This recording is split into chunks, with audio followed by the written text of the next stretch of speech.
কেমন আছো সব আমার মিষ্টি মিষ্টি বন্ধুরা? Welcome back to my channel. আজকের ভিডিওটা স্টার্ট করছি একদম সকাল সকাল। এই কদিন হচ্ছে ভিডিও আমি একদম সকাল সকাল স্টার্ট করছি। সবাইকে জানাই গুড মর্নিং, যদিও তোমরা ভিডিওটা সকালে পাবে না। এখন দেখো মুখ ধুচ্ছি আর পাপা হচ্ছে ঘুমোচ্ছে। তারপরে হচ্ছে আমি পাপার জল টল গরম করব, বোতল টোতল ধোবো, ধুয়ে হচ্ছে নিজের খাওয়া দাওয়ার কাজগুলো করব। থাইরয়েডের ওষুধ না আজকে এখনও খাইনি, জানো না। ওই দেখো এখন হচ্ছে আমি রয়েছি রান্নাঘরে আর পাপার হচ্ছে গরম জলে বোতলটা ফোটাতে দিয়েছিলাম। এর আগে বোতলটাকে হচ্ছে ওই ভিমবারের ওই লিকুইডটা দিয়ে হচ্ছে ধুয়ে নিয়েছিলাম।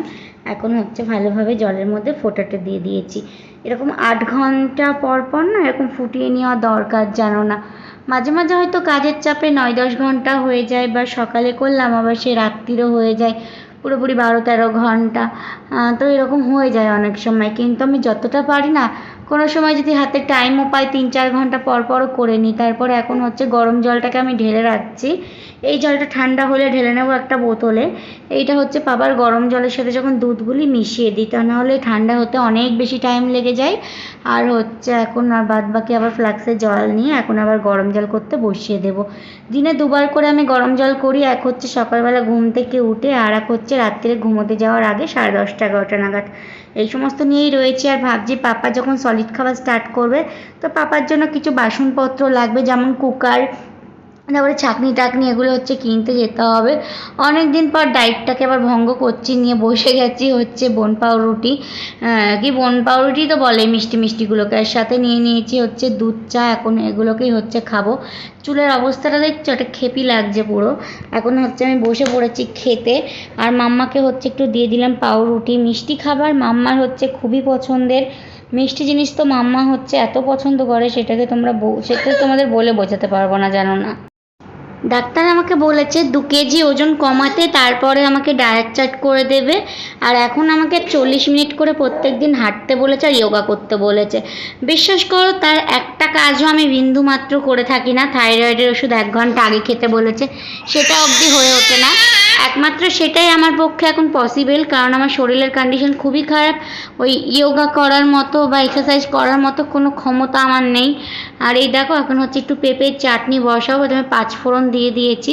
একটা রেসিপি দেখেছিলাম যে হচ্ছে প্লাস্টিক পেঁপের চাটনি, জানি না হবে। আমার তো মনে হচ্ছে যে হবে না, কারণ হচ্ছে পেঁপেটা একটু বেশি মোটা মোটা করে কাটা হয়ে গেছে। এই যা চিনি দিয়েছি, চিনিতে হচ্ছে গলবে না, কারণ খেতে তো ইচ্ছে করছে, আর বেশি মিষ্টির দিকে যাচ্ছিও না। আর নিজেকে দেখে না মনে হচ্ছে যে আমি কেন এগুলো খাচ্ছি, আর খাওয়ার টাইমে ঠিক আবার ভুলে যায়, জানো না। এই দেখো এই চাটনির থেকে অনেকটা জল বেরিয়েছে, পেঁপের থেকে আর চিনির থেকে। এই জলে সেদ্ধ হয়ে যাওয়ার কথা ছিল, যদি হতো পেঁপেগুলো পাতলা পাতলা তাহলে।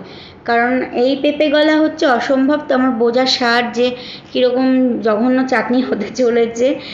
নিজে রান্না করছি বলে বলছি না, থেকে থেকে নিজের জিনিসে কোনো কিছু খারাপ হয়।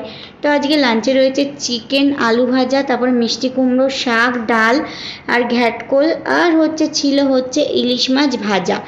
এই দেখো ইলিশ মাছ, আবার পেটে রয়েছে ডিম। এইরকমভাবে ইলিশ মাছের ভাজার তেল দিয়ে ভাত খেতে কে কে ভালোবাসো বলো তো? আর এই ঘ্যাটকোলটা খেতে কে কে ভালোবাসো সেটাও জানিও।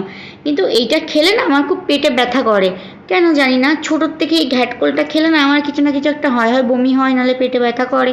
তা অনেক দিন পর খাচ্ছি, তো দেখি আজকে তেমন কোনো প্রবলেম হয় কি না হয়। খেতে কিন্তু ভালোই লাগে এরকম ঝাল ঝাল করে বানালে। এই দেখো পুরো একদম কত কিছু সাজিয়ে নিয়ে বসেছি। অনেক দিন ধরে মিষ্টি কুমড়োর শাক খেতে আমার ইচ্ছে করছিল, তো তোমাদের দাদাভাই বাড়িতে থাকে না, তো বলে হয়ে ওটাও হয়নি যে আমি ওটা খাবো, ওইটা আমাকে এনে দেবে। কারণ হচ্ছে বাজারে যেতে হবে, আমার শ্বশুর হচ্ছে বাড়িতে নেই। আমি তো তোমাদেরকে বলেইছি। আর আমাদের পাড়ায় সবজিওয়ালা আসে, ওনার কাছে এত কিছু হয়তো থাকে না। আমি কোনোদিনও যাইও নি, জানিও না। ওই যে সবজি সবজি বলে ডাকে সকালবেলা, কোনোদিনও যাওয়া হয়নি। পাপা আবার যবে থেকে খেতে শিখবে তবে থেকে আমাকে আবার এগুলোর দিকে নজর রাখতে হবে। কখন সবজিওয়ালা যাচ্ছে, কখন মাছওয়ালা যাচ্ছে, কখন কি যাচ্ছে, তখন এগুলোর দিকে নজর রাখতে হবে। আর এই দেখো এইটা হচ্ছে কিন্তু কালকের চিকেন, আমি রান্না করেছিলাম। সেই চিকেনটাকে এখন আমি একটু পেঁয়াজ আর হালকা একটু তেল দিয়ে ফ্রাই করেছি। এরকম করে নাকি খেতে খুব সুন্দর লাগে, আমাকে একজন বলেছিল। তার কথা মতোই আজকে আমি বানালাম মাংস ভাজা, চিকেন ফ্রাই। তো বেশ ভালোই লাগছে খেতে। এই দেখো, তারপর এখন সন্ধে হয়ে গেছে, সন্ধেবেলা খুব খিদে পেয়েছিল, আমি পাপা সবাই ঘুমিয়ে পড়েছিলাম। ঘুম থেকে উঠে এখন হচ্ছে নিয়ে বসে গেছে আবার মিষ্টি পাউরুটির সাথে হচ্ছে দুধ চা। আজকে হচ্ছে দুবার চা খেয়ে নিলাম। এরকম মাঝে মাঝে ডায়েট ভঙ্গ করতে ভালোই লাগে। অনেক দিন পর যখন 3-4 দিন পর কিছু খাই না, তখন মুখটা একটু অন্যরকম লাগে। তাহলে ভিডিওটা এতটুকুই ভালো লাগলে একটা লাইক করে দিও, কমেন্ট করে জানাবে কেমন লাগলো।